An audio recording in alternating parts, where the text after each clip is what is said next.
that you settled down, that you found a girl and you're married now. I heard that your dreams came true, 'cause she gave you things I didn't give to you.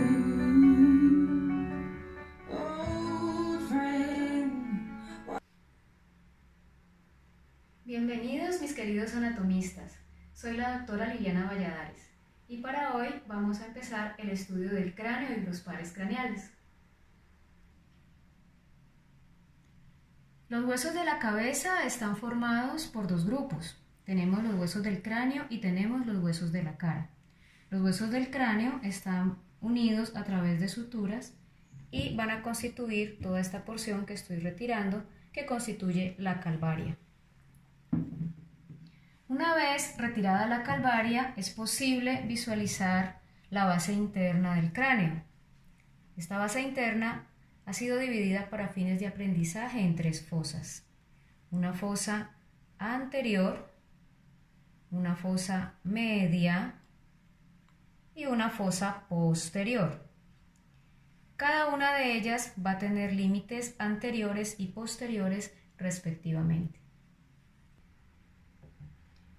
La fosa anterior va a estar delimitada anteriormente por una saliente ósea, la cresta frontal, y posteriormente por un relieve alargado, un poco horizontalizado, que constituye las alas menores del esfenoides, las cuales se proyectan medialmente en dos estructuras denominados los procesos clinoideos anteriores.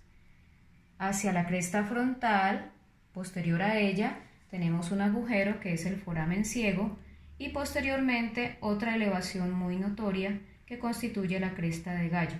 Al lado y lado de la cresta de gallo, unos orificios para la presencia del primer par craneal, que sería el nervio olfatorio.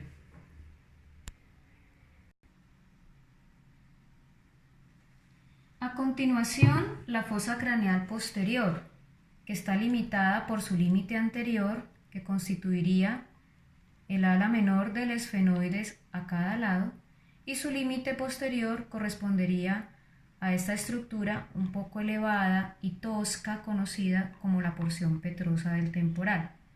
Es posible visualizar su forma un poco triangular y en su punta va a tener una excavación conocida como la fosa o la fosita para el ganglio trigeminal. Esta porción petrosa de forma triangular tiene un parecido a unir mis manos en este sentido, donde voy a tener una parte anterior de esa porción petrosa, una parte posterior de esa porción petrosa, unidas superiormente por un surco que se denomina el surco para el seno petroso superior, de tal manera que en su extremo anterior va a tener esa fosa para el ganglio trigeminal o ganglio del trigémino. Volviendo al cráneo, tendríamos entonces que esta porción correspondería a mi mano anterior y sería entonces el límite posterior de esta fosa craneal media en ambos lados.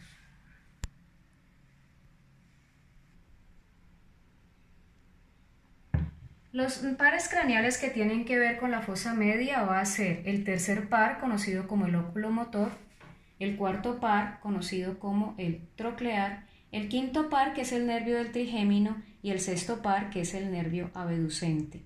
Cada uno de estos pares con una importancia motora específica a nivel de los músculos extraoculares, y el quinto par, que va a estar iniciando en el ganglio del trigémino en la fosa antes mencionada, va a dar su primera división, que es esa división de B1, que se va justamente a ramificar en la fisura orbitaria superior en los ramos lagrimal, frontal y nasociliar.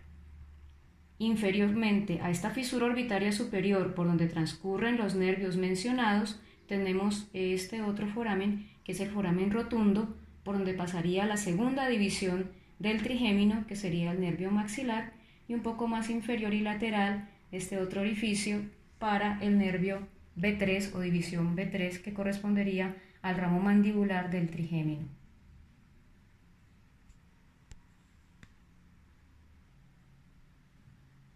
A continuación, la fosa posterior. La fosa posterior entonces está limitada por delante por la parte posterior de la porción petrosa. Si volvemos a la analogía de mis manos, esto correspondería al surco para el seno petroso superior y todo esto correspondería a la parte posterior de la porción petrosa. Ahí vamos a encontrar un foramen muy importante que es el meato auditivo interno o el conducto meato auditivo interno, por donde va a pasar dos pares craneales, el séptimo, que es el facial, y el octavo, que es el vestíbulo coclear. Inferiormente a esa porción petrosa, aquí lo tenemos en ambos lados, e inferiormente a esa porción petrosa vamos a tener dos orificios grandes, denominado el foramen yugular, por donde van a pasar los pares craneales, noveno, décimo y 11, que hacen referencia al glosofaringeo, al vago y al accesorio. Un poco más medialmente vamos a tener proximalmente aquí al foramen magno dos forámenes denominados como conducto o canal del hipogloso, por donde transcurriría el 12º par craneal y último par craneal. El límite así más posterior de esta fosa craneal posterior correspondería a esta elevación donde convergen estas estructuras que forman la eminencia cruciforme, donde su punto más elevado constituye la protuberancia occipital interna.